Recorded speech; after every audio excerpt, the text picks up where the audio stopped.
All right. Welcome to, I guess it's the official second episode I of guess this is the official second episode. It's a Modern Modern Mantra. Mantra podcast. I would call it that. Wait, we have a sound editor now. So can we do should we do Yeah. like a proper intro? Give it your best shot. Yeah, we should.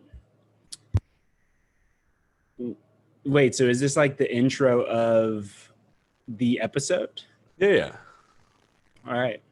So on today's episode, Nick and Eli are going to discuss different concepts, different design questions, different ideas that are going to go into the foundation of this venture studio that is dedicated to spiritual attunement and the acceleration of global awakening.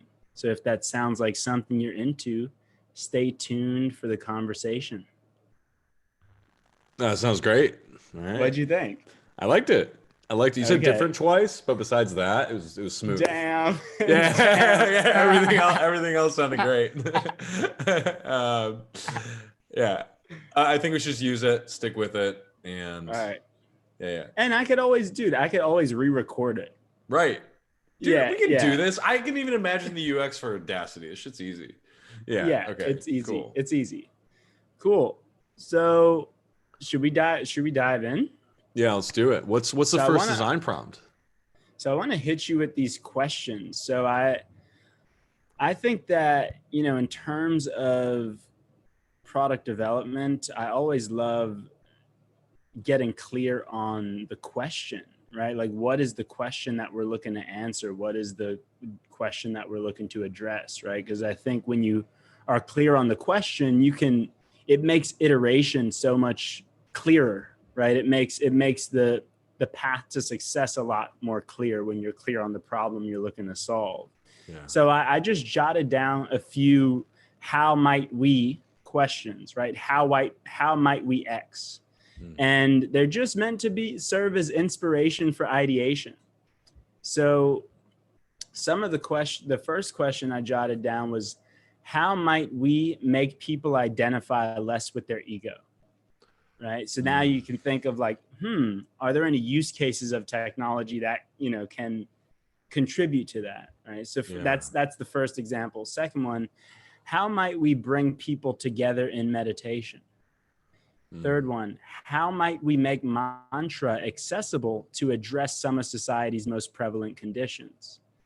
4, how might we make plant medicine accessible while protecting the sacred? / how might we bring healers to those who are called to heal while protecting the sacred?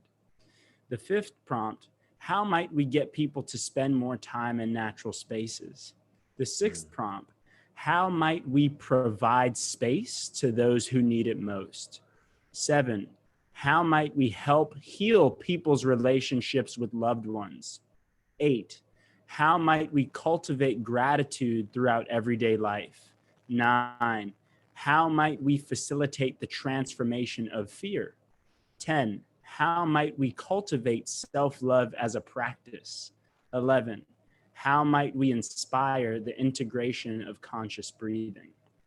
And so these are just like design prompts that I think could serve as that I think different concepts can come off the back of, right? Yeah. And I think there are some simple technology solutions that can potentially go a long way in terms of addressing some of those questions. Let's start with the first one. Can you reread it? The first one was, how might we make people identify less with their ego? And that kind of speaks to some of the stuff that we've spoken about before, about the attachment to ego, right? And the attachment to identity. Yeah. And are there any use cases of, product and technology that can potentially have people identify less with that within their lives? Yeah, I feel like a good starting point with a lot of this stuff is, like taking a look as to what exists today, right? Yeah, for sure. That would fit within the bounds of the answer to that question. So does anything come to mind?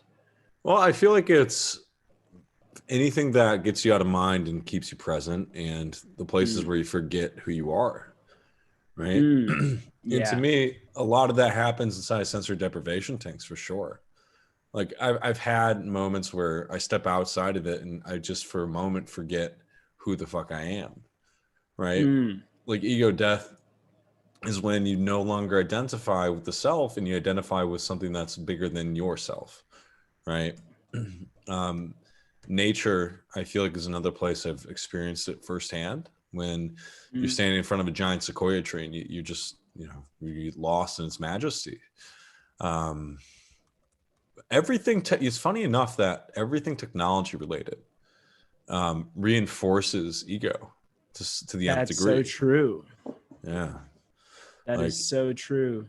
you get brought into the world and you're given a name, right? You get brought into an app, you're given a profile, right? Yeah. From the very beginning, you're given an identity, and the identity is chopped up and pushed towards certain actions, right? Mm. You're being Mm. nudged in a certain way versus like in the context of a sensory deprivation tank, you can get completely lost um, in any which way you choose to go, in the same way in nature, right? You can get lost in the majesty of it all and you can forget.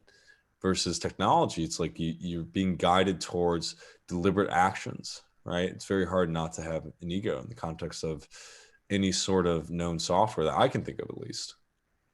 That is true. That is true. That's so But right. The most common technology products that we use are such big enforcers of ego and attachment to identity, right? It's almost prompting you to attach yourself to your ego. yeah, Right? well, it makes sense because you Kind get of brought in. forces you to. Yeah, you're brought in this world, you're given a name, you get brought into the app, you're given a name. And Yeah. you even look at the value of a user, the way it's calculated, right? Value of the user when you have their real name, when you have their email, goes up.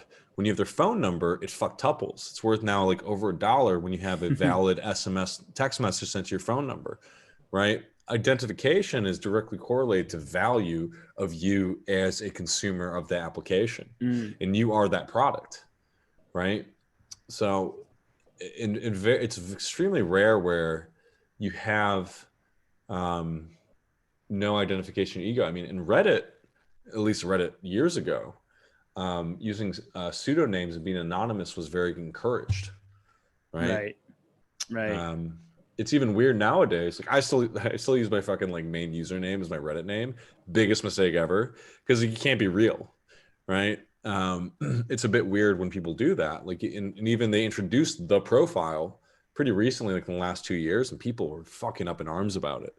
Reddit was a place where you could get lost in these different communities and be whoever you wanted to be, not what you were projecting. Right. Right. Yeah. Yeah.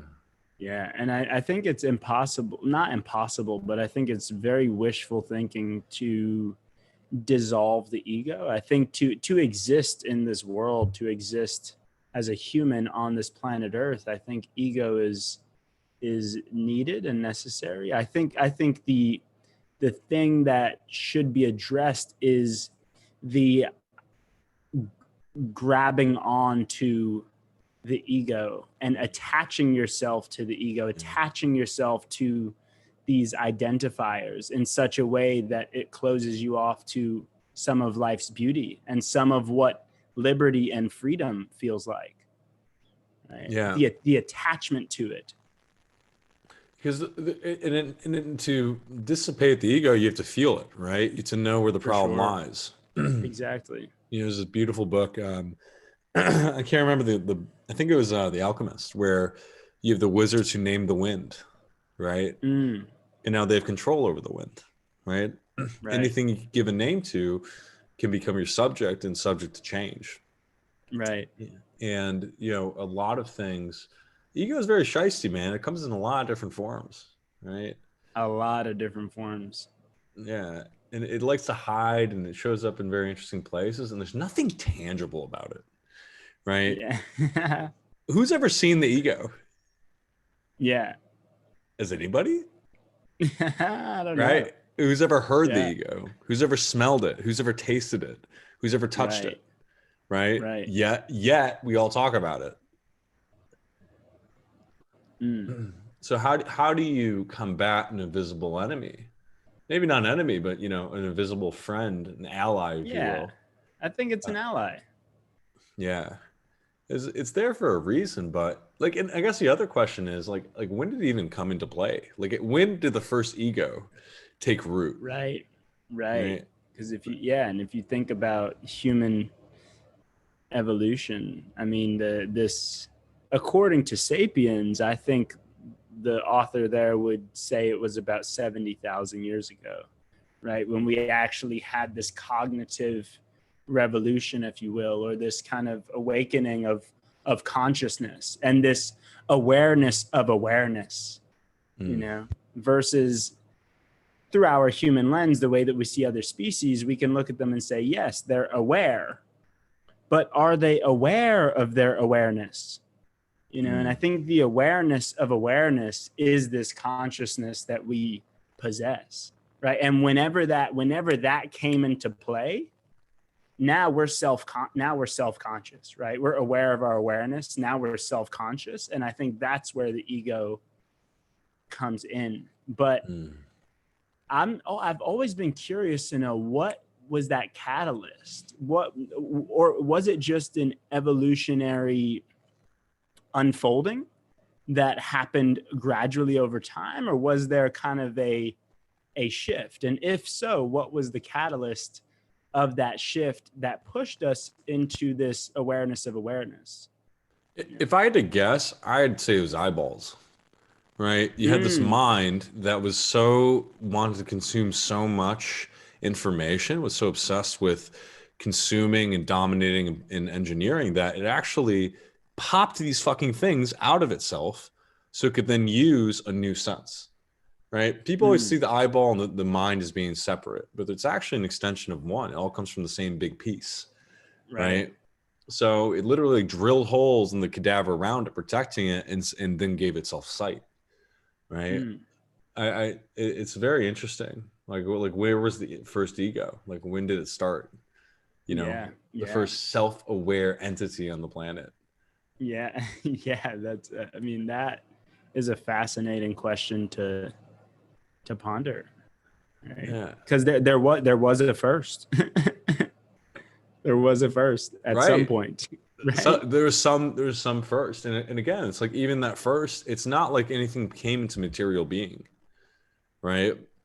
Yeah. Like the ego kind of it's like the fascia, like the area between the muscles and the bones in the body. It's kind of everywhere, right? Yeah. Super important, but nobody really talks about it, right? And maybe it's necessary when you have these different layers to have that little layer of ego kind of like sprinkled throughout it. And yeah, because everything else, it's like a lot of stuff we talk about. It's takes a lot more focus and imagination to get down to the root of it, right? And it's really helpful when you do things, because you the design prompts and asking the same question. I also feel it's really important at the stage to have a common enemy. And if the ego is the enemy, then what are we really going after, right? Yeah. Yeah. Like what are we really pursuing? It's not something that is measurable. It's immeasurable. For sure. It's also a great book, by the way. Ego is the Enemy. It's a great book. I think it was written by Ryan Holiday, but I would recommend it to anyone listening. Yeah, it's it's fascinating concept, the ego, because it's so fleeting, right? Maybe it's worth giving that book a read to get down to it. It's like, how do you, if you have an enemy, how do you attack the enemy? How do you overcome it? According to the book, if it's the enemy. Yeah. And maybe it's, a little reverse psychology. And this is just this is just riffing, right? But I think a lot of our ego construction and egoic identity creation is driven by this concept of you are, right? You are this, you are that, you are X, you are Y, you are Z. And we're just attaching these identifiers to ourselves and conflating that with it being ourselves, right? But is there anything, is there any power in reversing that and flipping that conversation and telling people what they are not, right? Is there a use case of software potentially, or anything that can remind people of what they are not? Right. That's just a little riff that popped into mind in terms of reversing this "you are" narrative. Yeah, and actually pointing out, because now we have something that's a bit more tangible, right? Yeah. Like the ego is made up of the thoughts. Ego is made Yeah. up of the attachments to X, Y, and Z, right? The ego is made up of your name, your words. You could actually Right. ask somebody to list out the things that they identify with, right? The identifiers, and unpack each one. I did a really interesting exercise with my Tantra coach last week. Not sure if I told you about it. Tell me about it. So you sat down. This woman's fucking amazing. She's based in Mexico, and I've only been working with her for 2 weeks now. But you sit down on a pillow and you put 3 pillows in front of you, one to your left, one in the middle, one to the right. And I had to get off of my pillow, sit down on the pillow to my left. And I sat there and I imagined I was my father, telling myself what masculinity is, right? And all the lessons that he's bestowed on me in my life. And then you move back to your first pillow where you started, and you let all of those answers wash over you. And the second pillow you move on to, you represent your community and your religion and your upbringing, telling you what masculinity is. Same practice. You go back to your original pillow and it washes over you. The third one, and probably the far and away the most fascinating, right, is the media. What is it that the media and all these different media outlets want you to believe the ego is? So you go through this practice, and what you're actually learning is, at least what I pulled from this, because I felt like I wanted to vomit afterwards, is you're learning what you don't identify as masculinity, right? There was a couple things in the middle from a communal standpoint that actually did resonate. Like I feel like I learned a lot from my upbringing playing football in high school, right? Like always sticking with it, being a leader in the team and etc. But the vast majority, about 90% of it through this practice that took about a half hour, had nothing to do with masculinity. So it was so much more easier for me to identify as I moved through this last week what is and is not my masculinity, right? Because I had this crash course in terms of the things that I've been told to identify as, right? Been instructed by these 3 pillars of our civilization. And, maybe that's the practice to take people through. It's like, pointing at everything that is a part of the ego. And like you said, going through the process of explaining to them that this is not them. Right. Yeah. Because it does create these, and I think that's a perfect example, right? If you, let's say you identify as a man, right? And so now if you have all of these, because of this identification as a man, or as a Christian, or as a whatever, right? Whatever you identify with, and then you see how that gets promoted or reinforced, or the ideas of what a man is or what is supposed to be, right? And now because I identify with this, I feel that I need to be X or be Y, right? And I think one of the most common narratives that, and probably one of the most toxic narratives that we have in terms of masculinity is this concept of not displaying emotion or not being emotionally sensitive, right? And that being associated with masculinity, right? And I also think that we have a flawed view of masculinity and femininity, in that we often just say, okay, masculine man, feminine, female, right? Where we are all masculine and feminine. We all have masculine and feminine. They are necessary poles, and they exist within each of us.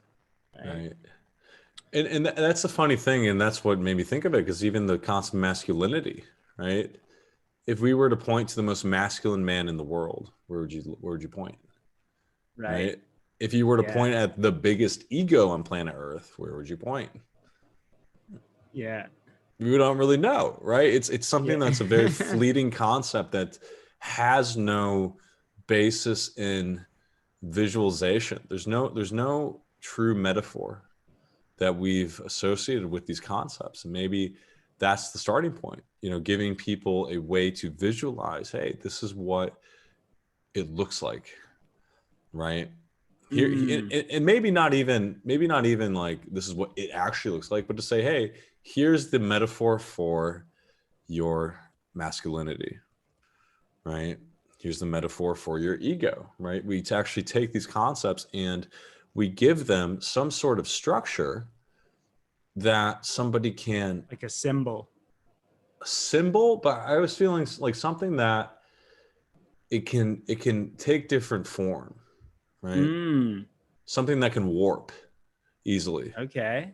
I was talking to this Belgian girl the other night, and I said the word warp, and she was so infatuated by that word. She's never heard that word, And I'm like, she's like, what is warp? And it's you can see it as it is, and you can see it to change into something else or change back. That's warping, right? So I feel like it has to be very fluid. Like a symbol is one thing, but to be able to see it in a way where it can expand and grow versus diminish and pop and dissipate. Right. That's powerful. That's because it's impossible to measure. So we have to leave it to the individual themselves to measure it, right? My ego is feeling like this today. It feels very big, right? For this and this reason. And we remind them, hey, don't identify with your ego, right? Let's unpack these things one by one. Versus maybe another day where they're on some, yoga retreat and they just came off a mushroom trip and whatever, right? They broke their phone for a week. Some crazy shit happened, and their ego feels the size of a mustard seed, right? Right. And other days it feels like the size of the planet, and you can't escape it. You're just in its fucking gravitational pull. Giving them something to actually visualize it and to say, hey, my ego feels like this right now, or it feels like this right now, right? Will help us create a way that we can communicate to ourselves and to others that this is where I'm at right now in this abstract concept. I'm bringing some clarity to where it's at. And through these different practices, you can actually feel by tapping into yourself, hey, it feels big and scary and overwhelming, or it feels very small and manageable and something that I could potentially do something with, right? Right. Yeah. Because right now there's no way to actually, pull it apart, right? There's no way to hold it, to sell it, smell it, to see it. And maybe we need some sort of metaphor. Yeah. And there's nothing that addresses that directly, right? Because I was over here taking notes, and then I was like, yeah, we're recording this. Right. But, yeah, there's nothing to address it directly. And it's a personal endeavor. It takes deep inner work. It really takes inner work, right? And I think that this visualization or something of that nature, right, can help to facilitate that inner work, right? Yeah. I guess the other thing is what is contained within the ego, right? Because now we're really leaning into some pretty interesting things. I agree. Right? I think the ego is a word that encapsulates a lot of much more interesting things, right? It's almost like a cop out when you say the word ego, right? What are you really talking about? Right? It's like, oh, he's got a big ego. It's like, what are you saying? Like what do you mean by that? Right. Yeah. And I mean, if I had to extract it and define it, I see the ego as a layer. I see it as a layer or a series of layers. A series of layers that are encapsulated within this ego, right? But overall, I see the ego as a layer, and that layer is I'd say it covers up I see it as a layer on top of the self, on top of what is us. What, like, I am not Eli, you are not Nick, right? But we are both us. There is something to being us, right? There's something so core to being us. And then I see the ego as a layer on top of that allows us to operate in a lot of capacities within this life, within this society, on this planet. I see it as this layer of how we identify ourselves. So you think it's kind of like a super suit? It's kind of like a skin tight suit that you put on, right? You ever seen those morph suits? Like, because if it's a layer, that means there's something outside of it and inside of it, right? Yeah. And I feel like on the outside of it is everything else that isn't on the inside, and the stuff that's on the inside, that's the things we got to unpack. And the question, and I guess the other question is the stuff on the inside of that layer consistent across all people? Because if it's a layer on the outside, it's like the packaging, right? How do you shrink the packaging? Well, you get rid of the stuff inside of it, right? It's kind of like one of those Ziploc bags, right? Where you it's all air tight and compressed, where the less shit that's within it, the more it can kind of shrink, right? Right. And you can fit a lot of shit analogy, in there. By the way. Yeah. Well, I think it's a great analogy seeing his layer as well. I think this packaging, though, paints the picture.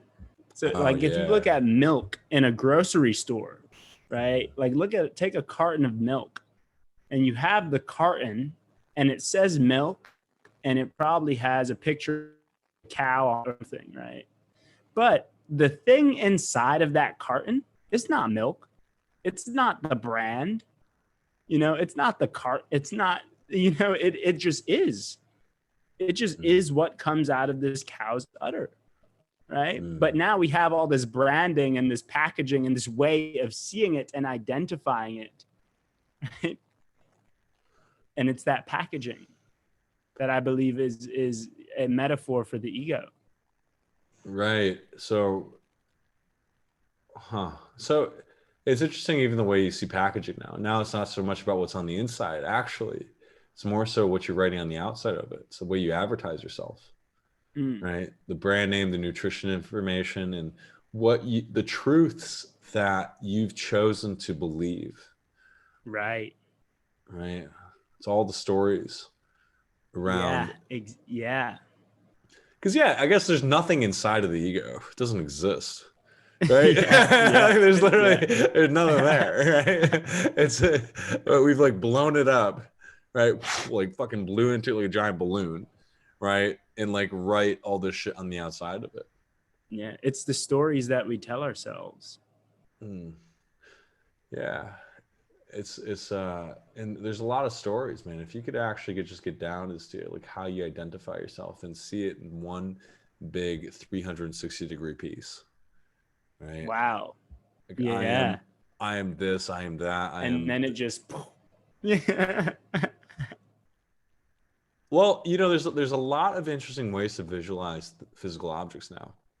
And one interesting thing I've been following pretty recently is non-Euclidean physics. Non-Euclidean means it defies the rules the way our physics works in real life. And I'm not going to get into it too much in this podcast because this is like you'd have to see it to understand what the fuck I'm saying. But this seems to be a really good use case for some non-Euclidean ways of visualizing something abstract, right? Because it is abstract. Like some days my ego says like, oh, like Nick's this unlovable, sorry motherfucker Right. from this, And that's right? the ego. Right. Yeah, yeah. Yeah. And then in the next breath, it's like, um, it plays both ways. Also, Nick's is like badass, da, da, da, da, right? It can go, and it's really like whatever you're writing to it right now. It's almost like a empty piece of paper, right? Or like one of those fucking Right. etch a sketches, right? Like Right. one moment I'm this, Yeah. and then I erased it. I'm like, okay, now I'm this, right? Oh, you see Right. that hot Yeah. girl? Yeah. Get rid of Yeah. it. All right, now I'm this sexy beast. You know what I mean? Like it's like the narrator is constantly writing to it, and maybe that could even be the root of it, man. Like that little narrator in your head. Um, Mm. maybe that's the guy with the etch a sketch who's constantly writing to it. Mm. I learned something pretty interesting about the narrator, right? If that's the one who's always, restructuring and then reshaping the ego. Roughly 1 out of every 20 people doesn't have an internal narrator. Wow. Yeah, so people Seriously? watch the movies where it goes into the internal narration of the main character, and they think to themselves, "Man, that'd be really helpful." Wow. And you'll also find like the more the deeper you get into the meditation practice, the more the narrator quiets the mind, For sure. right? It's like the narrator kind of goes away in a way, and then the whispers come, and you don't even know what the Yeah. fuck those are yet. I'm still figuring out what the Yeah. fuck they are. Um, yeah, and being cognizant, maybe it's even like a changing thing, right? Like once you create that metaphor, and from moment to moment, it's different. Like the ego warps and changes, right? Like one moment it's I'm this, the next moment I'm that, and it's something that has to be constantly revisited because it's an ever changing cycle of emotions, Right. right? Mm. Right. And so yeah. It's like how do we change the stories we tell ourselves? How do we detach from the stories that we tell ourselves? Right. And I think that lends itself well to visualization of some sort. I think there's no way for people to visualize the ego. Right. There's no way. And it's I built a really interesting piece of software back in 2012. the word cloud. No, this is different. Okay. I wanted a way. I'm not even going to what the project was, but I built a way that you could, rather than double tapping on an Instagram photo or any photo for that matter, right? You had the X and Y axis, and you could drag your finger. And while you drag the finger, the eyes in the mouth on the SVG changed. So if you put it all the way in the top right hand corner, it had big eyes and a happy mouth. You on the bottom right hand corner, it had big eyes and a sad mouth, right? Very angry. Yeah. Bottom left Yeah. hand corner, it was like it looked depressed. Top left hand corner, it was very surprised, right? So Right. it was a way, it was more of a way to evoke emotion as to what you're feeling through the photograph or whatever was presented. So it's not just like you get 5 options of these like very binary things. It's like, no, like I want to know your real emotion, right? Like what are you really feeling when this pops up, Mm. right? And it would even be interesting, like as you're going throughout your day, like as these emotions present themselves, to present them with that kind of interface. You drag your finger on the screen, find the face that best represents you, and then as you release, it comes up with the text box saying like, "Tell me this. What story you're telling yourself?" Right. Wow. So Wow. now you have the emotion that's correlated with the story, and as you collect these over time, you can build up what can eventually morph into a non-Euclidean based representation of the ego, right? Mm. And Mm. now we, even in the realm of you have enough emotions in this corner, this corner, you can see like what components of your emotional spectrum play into that shape, right? Right. And now you have a metaphor to deal with it, right? Because you're telling yourself these stories. Okay, what stories now do I want to tell myself, right? Mm. actually using the ego to tell yourself the right stories, Right. let To it whisper. rewrite the stories. Yeah. But having that baseline of like, here's my general array of emotion. Here's my general array of stories, right? Encapsulated into this shape, I feel would offer people a lot of value. Like I'll I show you agree. you show me yours, I show you mine kind of thing. Right. Yeah. I like that. And do you see this as, when you're thinking about that, do you think about it as a real time use case? Like when I'm feeling an over identification, or when I'm feeling a story come on, or when I'm feeling like in the moment kind of thing? Or do you see it more as a 5-minute journal type of use case, right? Where it's the similar time of day ritual. The best case scenario for this, for what I'm imagining at least, and I think this is the best case scenario for every piece of software in existence, right? They want your attention, your time, right? So it would be best used in the moment where you're actually feeling through it, and you can have a much more accurate representation of it, right? Because we forget. Right. You don't remember everything you said to yourself that narrator was telling you when you walked home today, right? That's true. You could have lived through 10,000 of the worst scenarios mentally in your head, and from the outside view perspective, it's like you just went through a normal day. These internal worlds are very hard to capture. They're very fleeting. And but as augmented reality comes about, and we're actively overlaying the world around you with the potential to tap in these experiences, I do believe it'll become easier. But ideally, you'd have the emotion as it's evoked and when it's happening, so it's accurately recorded. I think that's a bit invasive. I don't think it's good to over-identify with these things in the moment either. But that would probably be the most, because like, man, how many stories do you tell yourself a day versus me? Right? Yeah, true. Versus my I neighbor. don't know. Yeah. Right? Like now we're trying to gauge the size of the ego, right? Like how many stories are encapsulated into that non-Euclidean object, right? Versus Right. versus another person, and then which ones are worth keeping, right? And which ones need some nudging in a different direction. But making it all implode, I don't think that's realistic, right? could be helpful.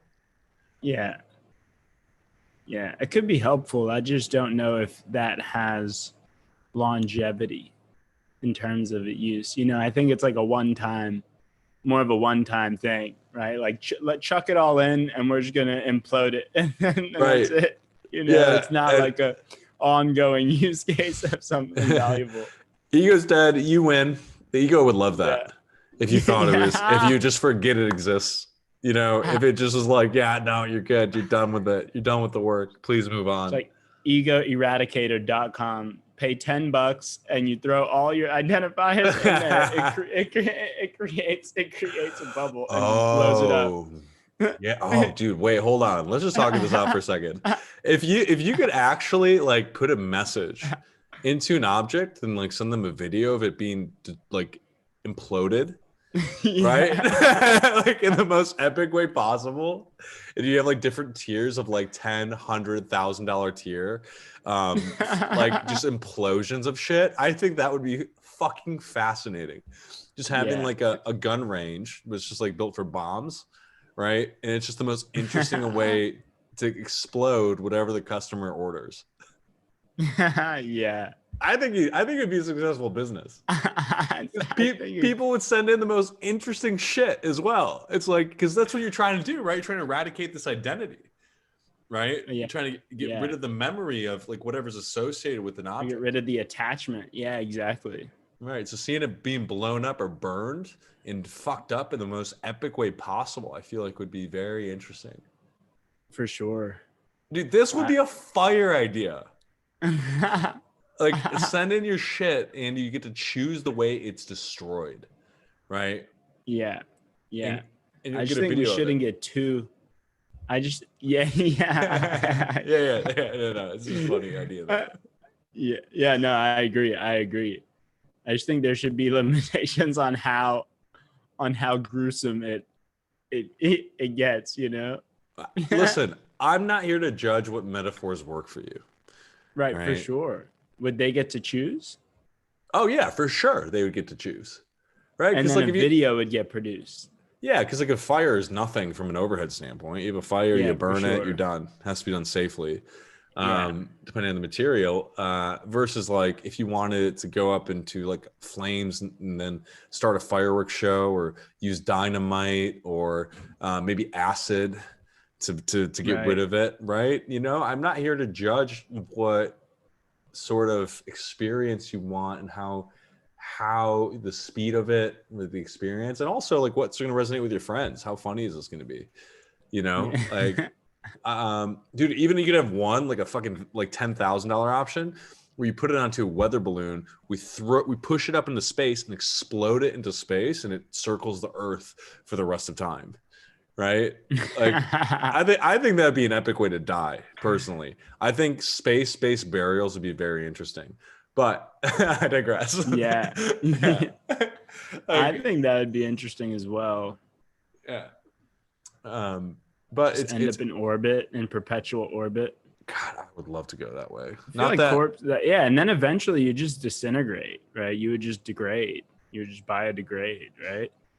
Eventually, or I don't know. I guess there's no air up there, right? So you would kind of just I don't No, know. you wouldn't send the Would whole the body corpse. disintegrate? No, you wouldn't send the whole corpse. Okay. Although I guess you could. You could like David Blaine it. That's what I was envisioning. You're just like in orbit, you know? Yeah. I have no Just idea. in perpetual orbit. I was thinking like your ashes, sending those up Mm. and then imploding them upon getting there, and then like your ashes. Gotcha. Okay. Yeah, I was just thinking the whole corpse. Yeah.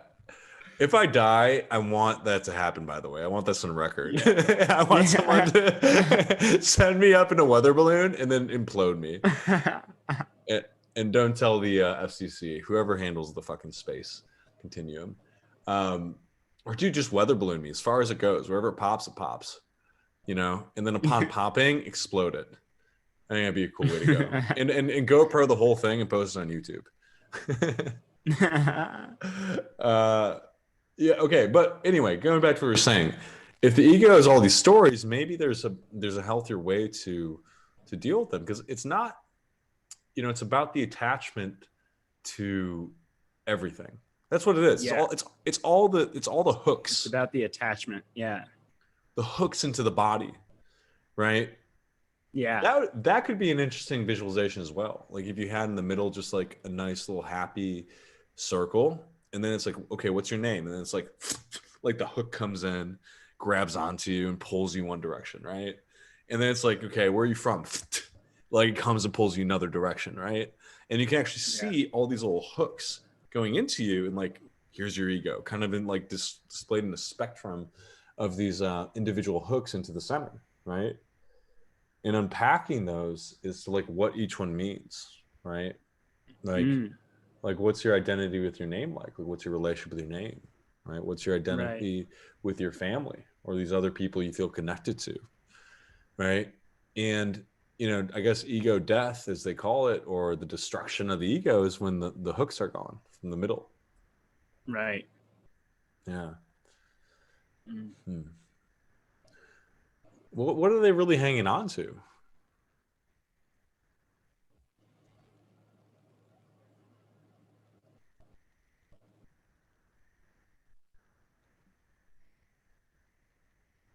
That's a good question. Is it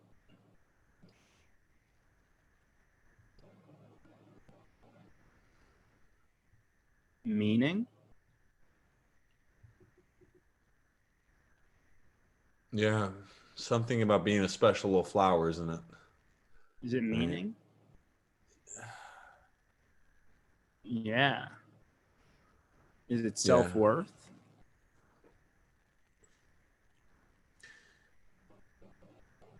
I mean, I guess it seems like it's justification. It's like justifying existence, right? It's giving meaning Yeah. to my life and to who I am, right? Well, it's also habit, right? Like from the very moment you've conceived, you're given a name. Yeah. And, we get in the habit of adding additional layers to the ones that are already there, right? Once the foundation's formed, it's, the cake is there. You can add as many layers of fucking frosting as you like, right? Right. And I guess if you've never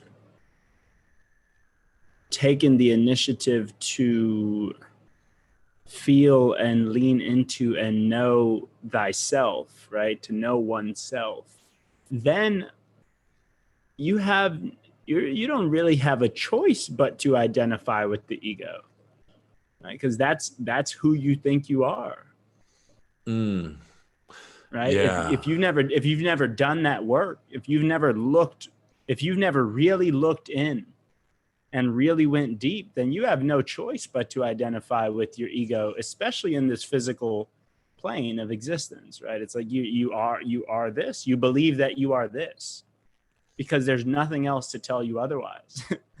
There's nothing else to, there's nothing else to reference, right? Yeah, if you really removed everything, what would you attach onto? Right? Exactly. Who are you? Yeah. You would desire nothing. Yeah. You'd want nothing. It would just be a perpetual state of like just being nothing and nowhere at the same time. And I think this question of who are you is a powerful question to prompt people to ask themselves repeatedly.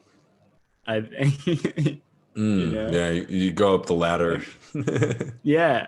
Yeah. Like on a weekly basis or a daily basis. I don't know. Until you get to the point of where you're just kind of Well, that's what you don't fill it in anymore. That's what this question is. That's what this visualization is asking. It's like, who are you? You start with the name, you start with the community, you start with the identifying pieces. You're saying the same thing, right? And as you continue to ask yourself the question, you kind of, well, I'll let that one go and I'll move on to the next one. You let that one go and you move on to the next one, right? And what you're finding is you're actively unpacking, and the ego is running out of places to go. It's running out of places to hide, right? Exactly. I can't remember who made this. I think it was Alan Watts that did this metaphor, but it's like these robbers enter the house, right? The robbers being the ego. The police come through the bottom floor and they move to the second floor. Police go to the second, they go to the third. The police keep on going, and as it goes up, they keep on going up and running away. And what you're actually doing is you're scaring the ego away, and you're actually accessing the higher self as they go up in the house. Eventually, they hit the attic, and then they're on the roof. Right. And then there's nowhere else to go. And you're in the higher room, both spiritually and physically. Right. And it's not to say that the ego ever goes away. The robbers aren't just going to up and dissipate, but they keep on running away into a higher place. Right. Further and further away of like the ground we stand on, which is full of these labels. Yeah. Labels are fascinating. They are. And they have I think we spoke about this briefly before, but I think they have a use case in terms of organization in society, right? And like in terms of actually organizing and deriving knowledge, right, of different demographics, let's say. If I wanted to know what the general consensus is on a particular question amongst people of a particular religion, right, or people of a particular sex, right? Let's say, how would I frame that question? How would I convey those results? I would have to use identifiers for people to grab onto it, right? I mean, I think labels allow us to grab on. Every word is a label, right? The fact I can communicate the word communicate to you and you understand what communicate means, right? Exactly. It's a label, but really you're just making a sound. but it is a label. You're right. You know, it'd be But interesting really, it's just sound. if you were to capture all your sounds and labels, and then we ran that through a function that turns it into a mantra, right? Like Wow. you take all those different stories that you tell yourself, and then it comes out on the other side as mantra that encapsulates all the sounds that are available to it, and you can listen to it and reflect on the labels, right? And with the obfuscation, it's like the same, because you can do that, right? It's like Elijah, Hawaii, in Vayama, and go Elijah, Yama, and Gama, you know, you can keep on obfusifying it until it becomes a mantra you can then integrate, right? Maybe, and I find that to be an extremely powerful practice. It's when you're really, really deep in it, you can really check out completely. For sure. Yeah. You know, maybe it's, you know, giving the ego what it wants. It wants to exist. So maybe we recontextualize its existence into something that becomes a tool for its own demise, and we turn the ego on itself, right? It's like, oh, here's your ego. It's like the way you visualized it. Let's turn that into a mantra. Now take that and then target it back at itself. Like the ego, what's happening?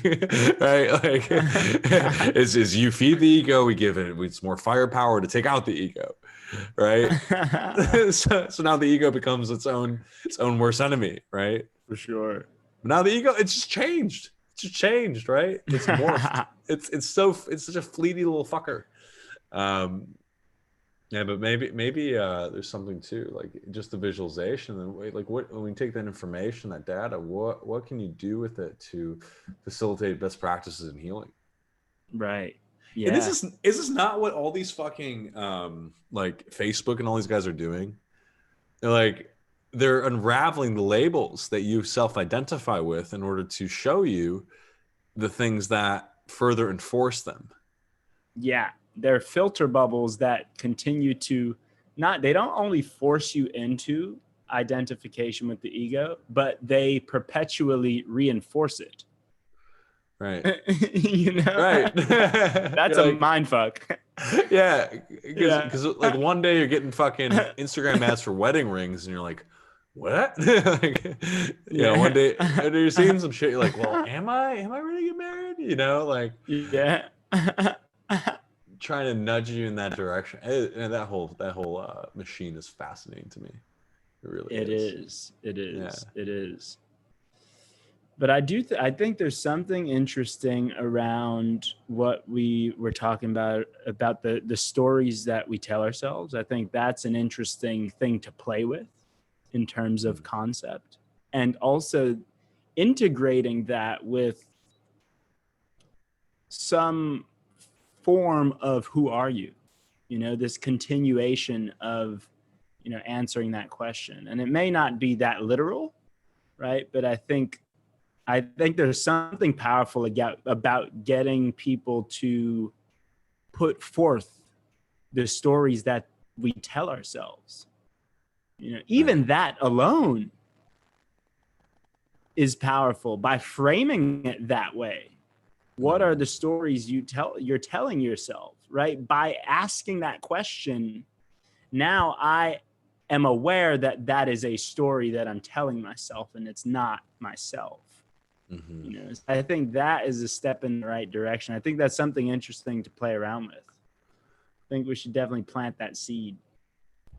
Yeah, asking questions is fascinating. You know, I saw something really beautiful. Our mutual friend Johnny, it was his birthday the other day, and his girlfriend made for him 52 weekly prompts for journaling. Wow. One for every week in the year. And, you know, you talk about asking questions. It's like these are prompts designed to evoke, you know, certain modalities of thinking. Maybe there's something more around even this question asking, right? Right. And unpacking these questions into a place where it makes sense. And like, yeah, what stories are you telling yourself? Yeah. Man, if you could actually just list every story you've ever told yourself, holy shit, that would be interesting. Right. Yeah. it would really be fascinating.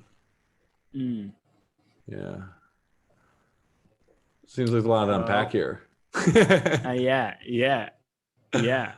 That was, I mean, I think this is it's a loaded question, and I think there are a lot of different angles that it can be looked at from, you Hmm. know, in terms Yeah. of how do we detach from these stories, right? How do we rewrite these stories? How do we identify less with these stories that aren't serving us, you know? And Yeah. It, yeah, it's it, powerful. and even bringing that to a process of story capture, story acknowledgement, story unpackaging and unlearning, right? Yeah, We don't go to those steps. We never go to these places. We never say, like, this is the story I've told myself. And maybe with right, psychiatrists, right? right. And maybe out there's a formula, right? Of, Mm. self identification, and then moving through that funnel of, you know, identifying less and less and less with it. Right. We should look into that. Whether Yeah. there is like a formula and whether that formula can be converted into or productized, if you will, right? Or Mm. conceptualized, if you will, you know? Yeah. And the big question is like, who are the professional ego unpackers, right? Yeah. Is it the Yeah. psychiatrists? Are they the one building these mental models around these egos, right? And Mm. who, like, what existing models are there for visualizing, understanding what an ego looks like and where it lives? Right. Yeah. The packaging label, I think, makes a lot of sense. And but I feel like there's so many different words and ways that it can be addressed and understood and identified and healed. Right. And then I after agree. healing, what does it turn into? Right. Right. What does it become? Yeah. And how do you know when it's unhealed? Right. Is it when you get thirsty? Like, now I'm thirsty, and now Yeah. I tell myself I'm like a thirsty man. Right. Is that the ego talking? Like, I don't know. Yeah. Yeah. I think the ego is going to talk. The ego is going to be there. You know, the ego is going to exist. But how do we create the separation for people? You know, the separation of what is core essence self and what is egoic layer, right? Mm. What are the narratives and stories that we are using to construct our identity versus what is actually us?